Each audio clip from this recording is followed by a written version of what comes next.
Welcome, Black Tribers. We have that cool intro, little AC/DC. Hope you're doing well. Gary and Lisa Black coming at you from Gainesville, Georgia in our 1970s trailer. If you're watching us on patreon.com/Gary and Lisa Black, our video that we put out every week, you can see the brown paneling in our trailer. Yeah, you've seen all kinds of different backgrounds. And you might be able to smell the mold if you scratch the screen. I can. My eyes are watering. No, but we love it. So the AIM trailer down here, it's an overflow for COVID if we have a breakout, so we may be moving again. And we have our pillows and our boxes and not our professional studio. We are rigged, but by the time we get back to Colorado Springs around December 1st, we'll have our studio and it'll be awesome. I hope so, in Jesus' name. Welcome. Hey, we're just finished a series and we're kind of continuing, but it'll be a new series around mothers and fathers and who carries that spirit and what that looks like. And now you want to take us to where? Where are we going? Seasons? We are going to go a little bit deeper into motherhood. Okay.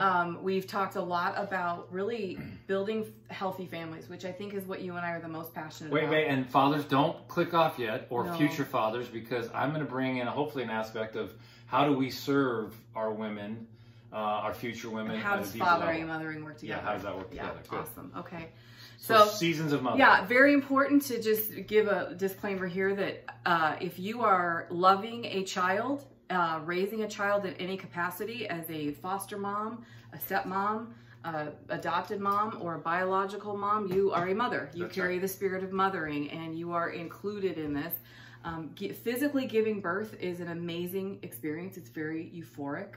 You realize what your body can do. And painful. It is painful. Everything that's awesome is painful. That's a good point. That's really true. And you go home with this little tiny human, or you know, most people that have infertility issues, they'll tell you it was a full-time job to get pregnant.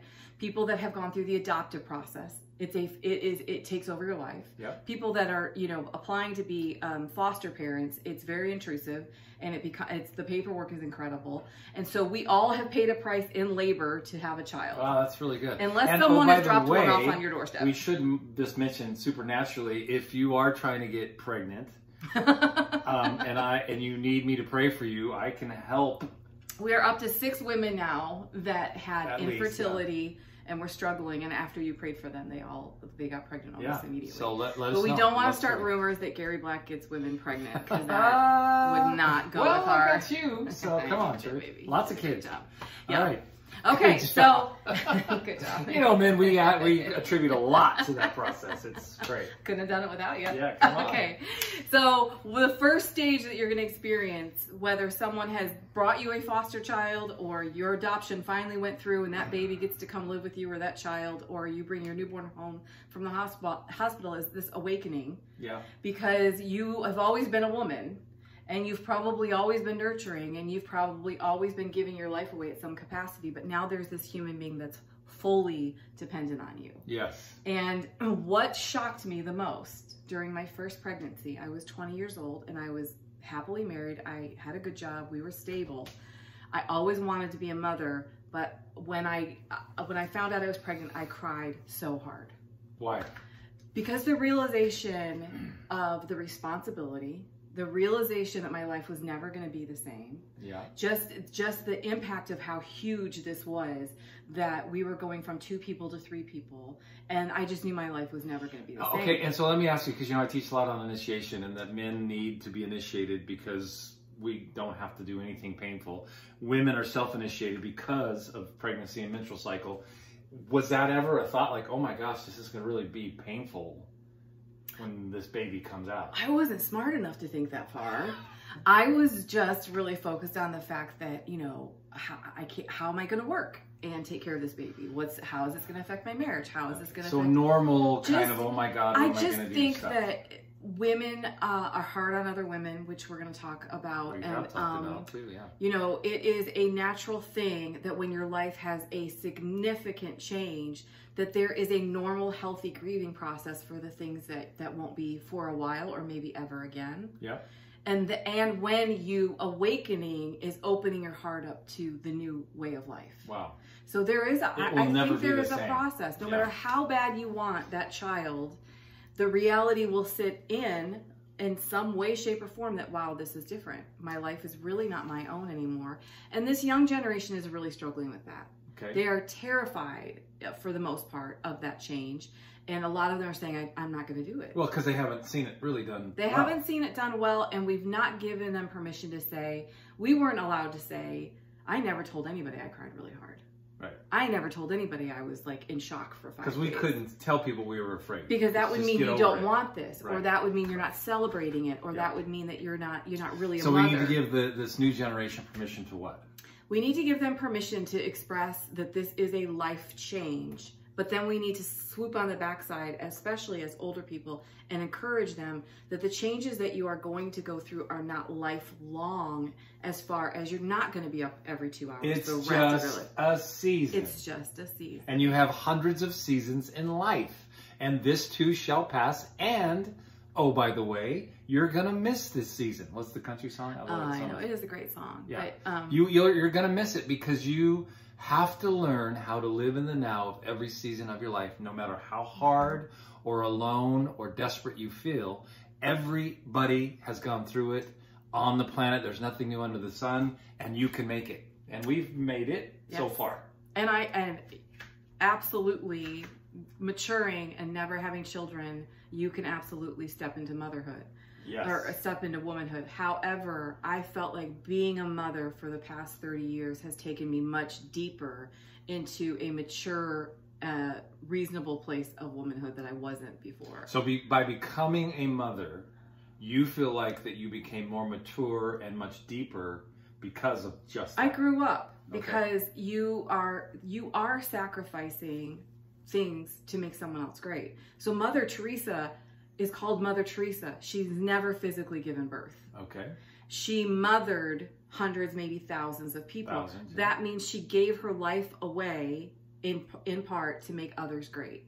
And we are often afraid of what that's going to look like, but it's a part of life. Like we were created to give our life away to make others great. Right. So if That's it's an the point. infant, it's an infant. If it's a toddler, it's a teenager, it's whatever. You are created to give it away. Well, and fathers as well. And we've been saying this through the last couple of series, but we're supposed to birth life and kingdom people. We want to populate the planet with radical, fiery kingdom people.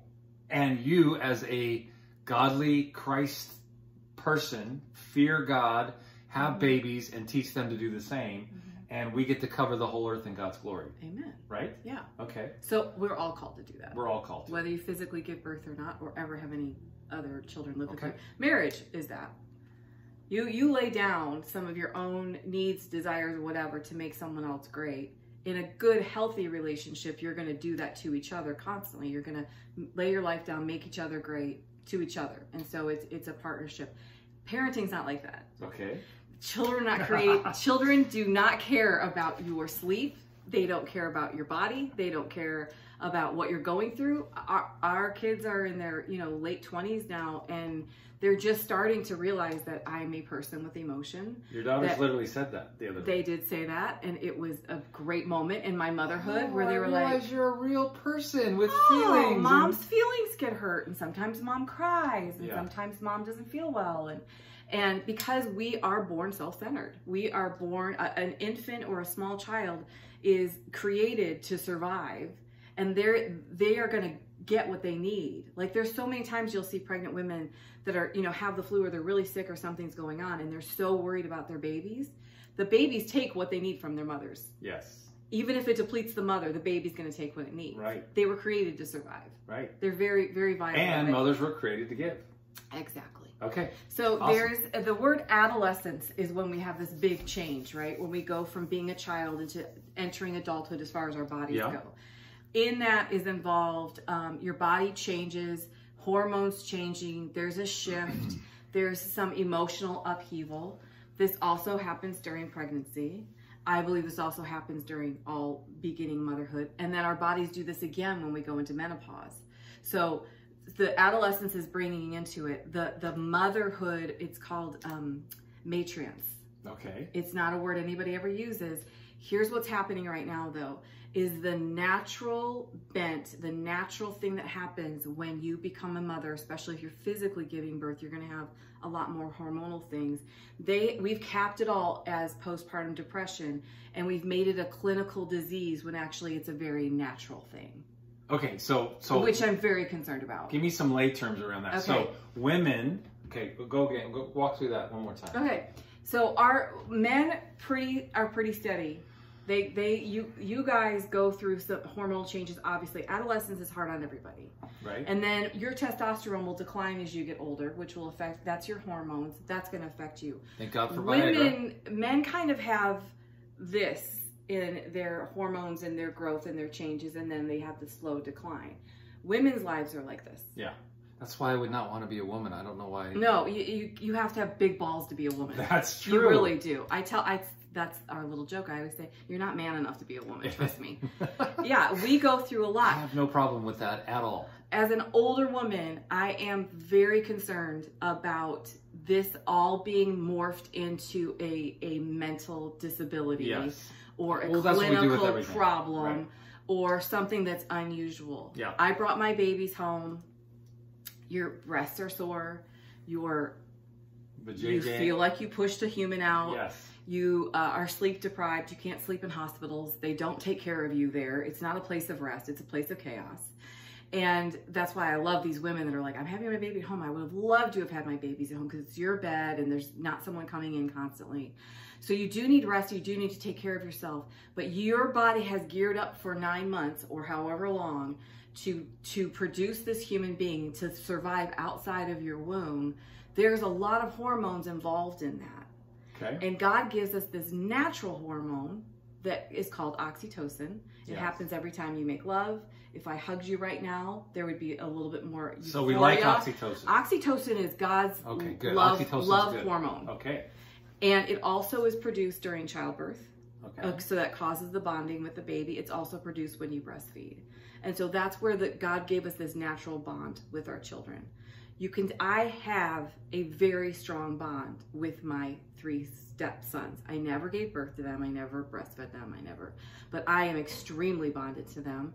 I always held them when they were little. I nurtured them. And if they were in pain, I felt it just like I did if my biological children were in pain. So just like a foster parent. Yes. I think of like Jennifer and AJ. Yeah. Fostering these kids. They're so awesome. And they feel the depth of the pain of the life of these babies. Yes. Because of this it's what's being released in that love? Yeah, it is. It's okay. Anytime you touch, it's anytime. Wow. That's awesome. Why it gets really confusing when sex is taken outside of the context of marriage, because there is still a hormone that's released even if it's not a righteous thing. Wow. And that's why that's what I tried to express to our kids when they were talking about becoming sexually active. I'm like, I want you to understand this goes way deeper. There's a deeper bonding here than you might want. There's a deeper bonding here than you might realize. Would you well, we'll go that on a different podcast, but soul ties maybe come from that? Yeah, that absolutely can. You're connecting at that deep level. So. Yeah, so our oldest daughter has expressed to us that she didn't want to have kids, and so her and I were having this great conversation about it, and she said, Mom, depression's kind of right there for me. And she said, I'm scared that I'm going to really have horrible postpartum depression. And I'm like, all my alarms went off, and I tried to stay really calm in the moment. And I was like, honey, there's a natural thing that happens that you may feel depressed because your hormones are shifting, but it is not a lasting thing. There's very few women that have long lasting postpartum depression. I don't even like it that we call it that. It's an adjustment, and it's not a mental disorder. It's a natural, normal thing we go through. Well, I would say it's interesting because we are coaching a couple young couples that the women have had children, and now it's been maybe a couple of years and they're still feeling like they're in postpartum depression. We're going to get into that. You are. We're going to get into what that actually really is. Let's go. So the issue is there's a push and a pull in the postpartum area. The pull part is humans is babies are uniquely dependent. Children are dependent. They need so much from us, and that is the pull part. So that is what women are feeling well into the 3rd year of their child, is there's still so much dependency, so they're pulling from us constantly. Okay. And emotionally, you feel that. Yeah. And I mean, they're hardy and they're super vulnerable all at the same time. Wow, hardy. They are. Babies are hardy. Like, example. Yes. What I love about dads. Yeah. The most bonding thing a father can do with his children is to roughhouse. Yes. Mothers often try to shut that down because we think the baby's going to get hurt or whatever. And this is where we have to like really look at our evolution as human beings. Men naturally roughhouse with children. Yes. And God put that in them.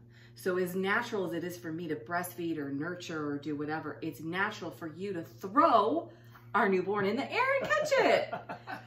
And I was like, so that's okay, Moms. I said, please let them don't roughhouse. drop my baby. You said, I've never dropped a baby. I'm not going to start now. And the nurturing and protective side of me was like, we don't throw babies. And then I realized like Noah was bonding with you through this. And I noticed where our kids might come up and sit on my lap and cuddle to me, they would jump on you. Right. And it was good for you and it was good for them. And the oxytocin is also expressed in that. I hope you're listening to this, people, or watching this with us on Patreon. It is okay to roughhouse. Of course, you're not going to hurt your children. And sometimes dads will swing a little too hard and hurt a wrist or something. But play with your babies that way. I always was the buck and bronco for hours almost every night with all 6 of them. Yes. Which you couldn't do now. No, I could not do that now. No, that's why we have kids when we're young. Have children. Okay, so at the same time in a woman's mind, sometimes we feel like we're pushing things away when we become mothers. Okay. Is we feel like maybe we're pushing away our identity. Many of us have losing your identity? Yeah, you just, for me, it was all the things I love to do, like going for a run. I just loved the freedom of it. And then you went and bought me a jogging stroller, which didn't exist when I had my first children. Right. There was strollers that would kill you. Yeah. They're getting smarter with all these things. We're finally catching up with Europe with the design of things. And so it was a compromise for me. I could still run. I had a jogging stroller, but I was thankful for the day when my child was in school and I could just go for a run. Because it still wasn't giving me the fullness of the freedom that I once enjoyed before I had children. Yeah, I watched there's a lady in our neighborhood in Colorado Springs and Rock Rim, and she's got like 4 babies and 2 dogs. And she's out there every day. And I want to go help her because I can just see her face. She's got muscles like a goddess, though, because she's pushing strollers and dragging dogs. Yeah, it's a season. But there is a seat. She would love to go do that by herself. I don't even like to take our dog for a walk because he has to stop and sniff and pee. And I just really want that to be a time for me. Don't let Champ know that. That would hurt his feelings. Yeah, I love Champ. I've caught it with him, but I don't really want to take him for a walk. He's kind of dumb. He's a sweet dog, but he's dumb. And then your relationships change. And sometimes your marriage has to reboot and reshift when you go from being just a couple to now having this person. It's ultimately, I think, very bonding to have a baby or raise children with a person because you go naturally. If you allow each other, there's a natural partnership. Yeah.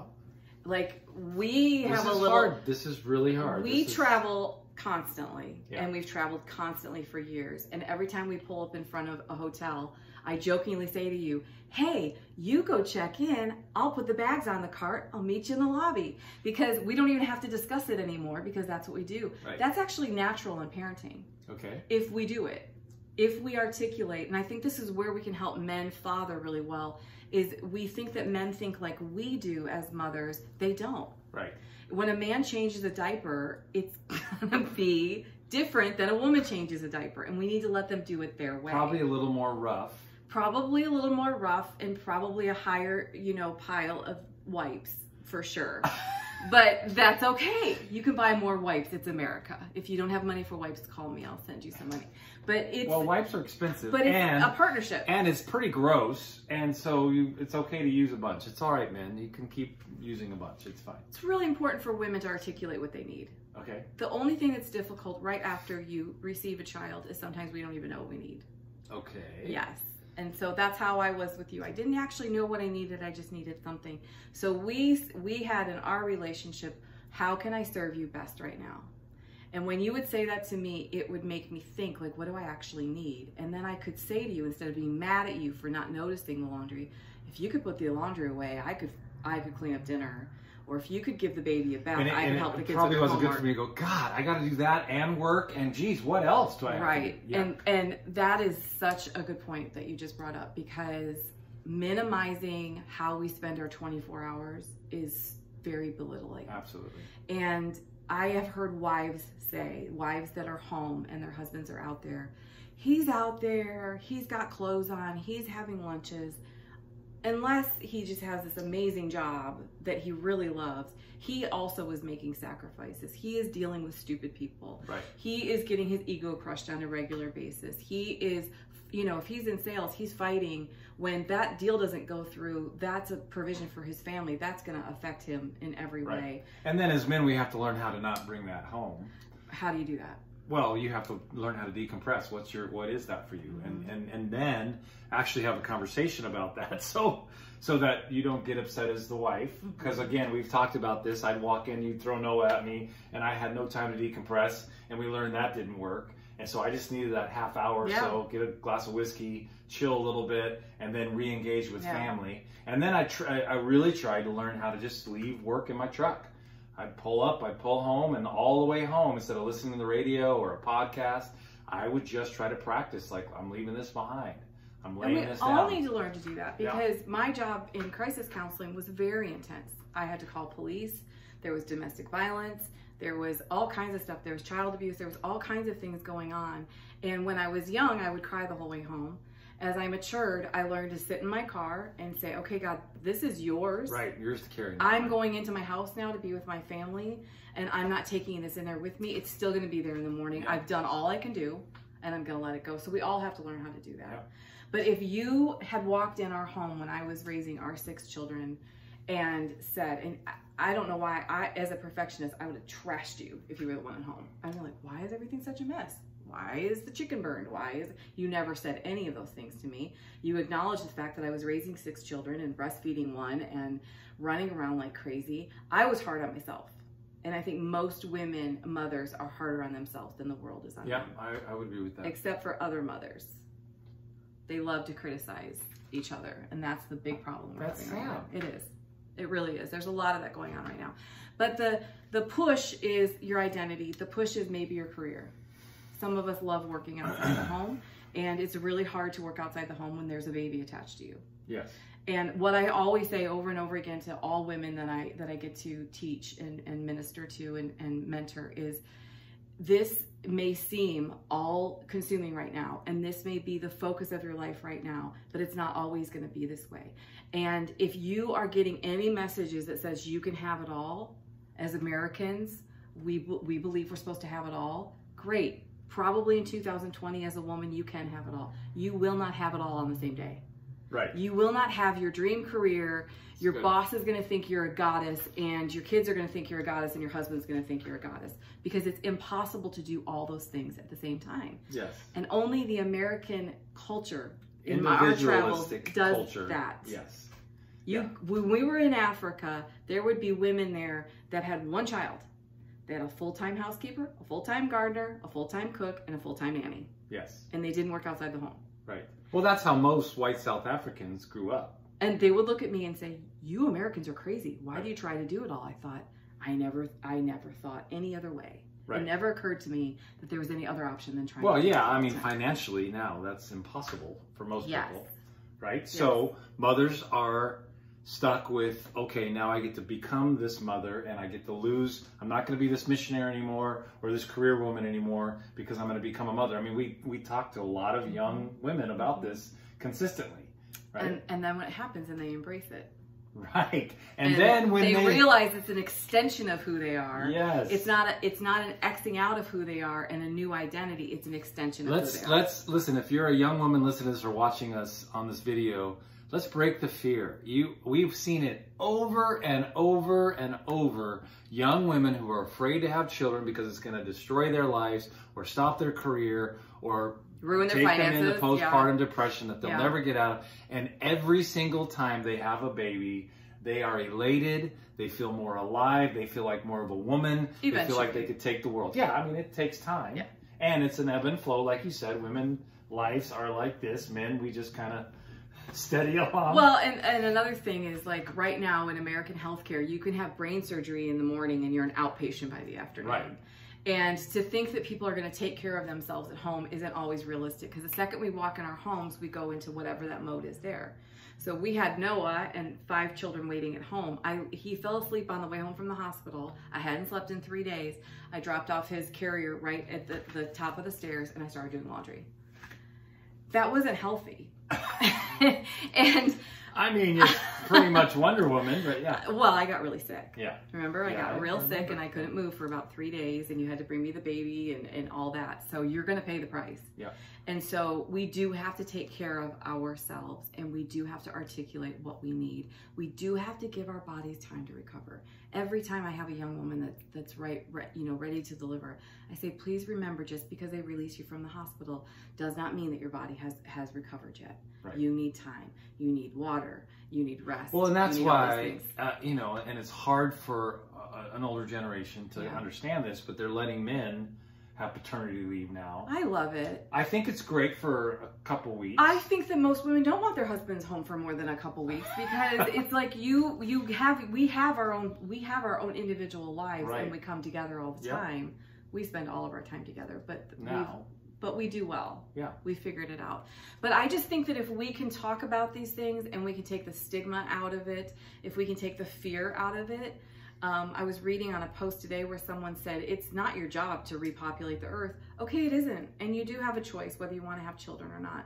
But I'm sad that people are just looking at the negative side or the cost side, and they're missing out on the fact that there are children everywhere that need homes. Right. And when you give your life away to make someone else great, you are fulfilled. Right. And you've stepped into mothering and fathering. You've stepped into adulthood. Right. Because that's really what we were created to do. So it is a really good thing. Okay. So I don't know what kind of phrase we can come up for postpartum depression. I would like to call it postpartum recovery. Okay. I would.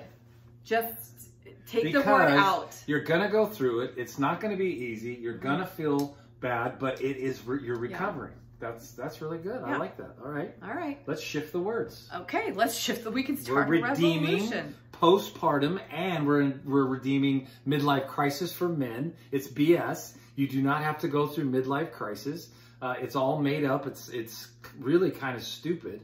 And then people expect it. That's Right. the thing, is people are saying, okay, I'm 55. I guess I should buy a sports car and cheat on my wife. Right. Because that's what we've been told. Right. And women are told, when you become a mother, you're going to be frumpy. You're going to not feel good about yourself. You're going to lose your career. You're going to lose your momentum. You're going to lose your hope. What about the things that you gain? Yeah. You are, who said, Amy Diaz, God love her. She was asking me what she could help me with. And she's got this beautiful little 1-year-old. And she's like, she said, I'm not doing anything. I said, you are keeping a human alive. It's the most important job. And she goes, I know, but I want more. And I thought, okay, I'll give you more. I can help you with that. Yeah. But that is not the season for the rest of your life. It just isn't. Okay, so we've said this. We have hundreds of seasons in life. You're going to go through a lot of seasons as a mother, as a father, as an individual, as a married couple. Some of those seasons are going to be horrible and really hard, and those seasons end. Yes. Some of those seasons are going to be amazing and beautiful and brilliant, and you're never going to want them to end, and they're going to end. It's how do you grieve that out as a person and as a couple? How do you grieve that next level of my life's not about me anymore? I am a mother. Yeah. Right? Yes. And so it's just a season, and you're going to get through it. And it's a really important season. When children, especially from birth to 3, they are developing their sense of security.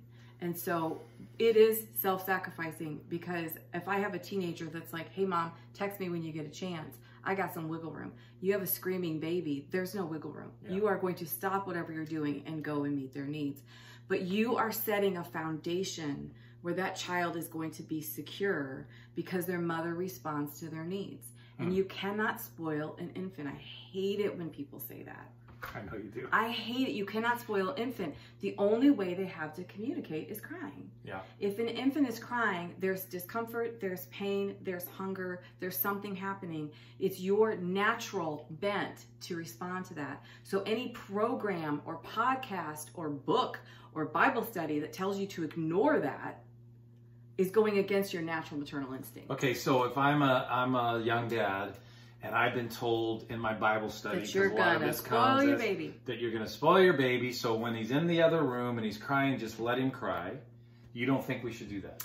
I mean, within reason, you do want your child to learn how to self-comfort, and you do want them to learn how to put themselves to sleep. Yes. And it is, I don't think there's a science there at all. Yeah. I think that's an art. Because every mother is different, Well, every father is different, and every child is different. There's a lot of teachings in our young couples we coach, all have their formulas. Yes. And you're saying it's more of an art than it is a formula. It is an art. It's what that child needs. When they're sick or they have a bad dream or something happens, they're going to need more nurturing, and that's good.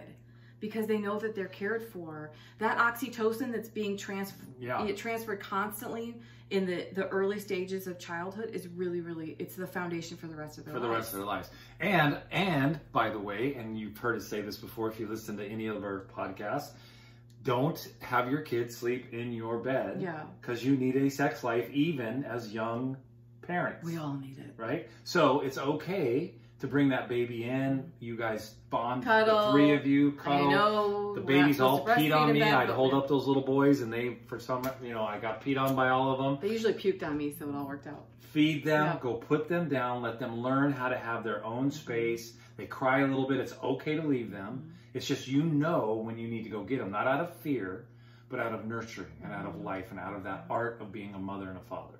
And there's an adjustment period. So when you have a newborn, the needs are so great and your body is recovering and all that, your expectations need to be there has to be a ton of grace there about what this looks like because you're learning. Yes. But you need to grow in that learning. You can't stay stuck in that. And what concerns me with, 2, 3, 4, 5, 6, 7-year-olds sleeping in their parents' bed. Yes. And I know people have all kinds of arguments about that, and that's your family. You can make your choice. But I need intimacy with you separate from my children because I need a time. This is how I switched it in my mind. Yeah, I love this. A lot of women will say to me, I have been breastfeeding all day. I have a toddler on my hip. I have a preschooler here. I'm doing this at the school. I'm doing all this. And then my husband wants to have sex. And all I can think is this one more person pulling on me. I hear that all the time from my peers, from everybody. My mind was completely different in that. I didn't look at it as a time where, oh God, here's a needy person that's taking something of me. I thought of it as I have been giving my life away all day and sharing my body with all these people in kind of a self-sacrificing way, not feeling super glamorous or sexy. My time with you was the time I got to be a woman. Yes. And it was about us. And it was about me, and it was about you, and it wasn't about the kids. Well, so I looked forward to it. It was my best part of my day. Well, and can I say this? I had to learn, and I did, that was your time to enjoy, right? And you've been given, and I've been given at work or whatever, but you and I could come together because that's the only sacred space we had in those days. It's true. And you always said to me, and I hope you hear this, these kids are going to grow up and leave. It's just going to be you and I. And that actually happened. Why was I so wise at such a young age? So wise. I have no idea where that came from. And we would literally shut the door and have our time. Yeah. And if we had to hide in the closet and have a quickie, we would do that. Yeah. Because it was important. And we have a conversation about it. Right. A conversation of, hey, let's just get the juices flowing and go on with our life. We've admitted this, and our kids don't love this, but we would play hide and go seek, and we'd go get in the closet and get a quick in there, and then 2, 3, 29, 50, and go find our kids. So you got to get creative, young parents. You got to get, and if you're afraid of becoming a young parent because of all that, you can make it fun. You can have a great time with it because we learned how to just make it fun. And again, it wasn't perfect and, at all, but we really did learn how to do that. Yeah. And you could look at anything in life, like we always talk about stress or pain or whatever. And it can be the thing that destroys you, or it can be the thing that says, I'm currently not in pain and I currently don't have to be stressed out about this. So I'm really going to embrace. You taught me how to embrace a Tuesday afternoon. Yeah. And my mind was always a Friday night where I got to put a dress on and go out, and it was going to be candlelight dinner and whatever. Because we had so many children, our life was very stressful and lots of outside stressors that we had no control over. We decided to create a safe space where we were a couple first, right? And not parents, not mentors, not all. And it didn't matter what day it was or when it was. Pretty sure that's why we're still married. Well, I think. You know, I mean, I think the people that have this mindset that I'm going to give my kids everything and ignore this relationship, ignore my own personal needs. That's why there's so much divorce. And we're going to catch up on that when the kids go to middle school. There's nothing left. The intimacy has died. You can't just push a button. Intimacy has to be fostered throughout time. Yep. It's a beautiful It's a thing. daily thing, and it's the most important thing. And by the way, it's the most important thing you can do for your kids. Yeah.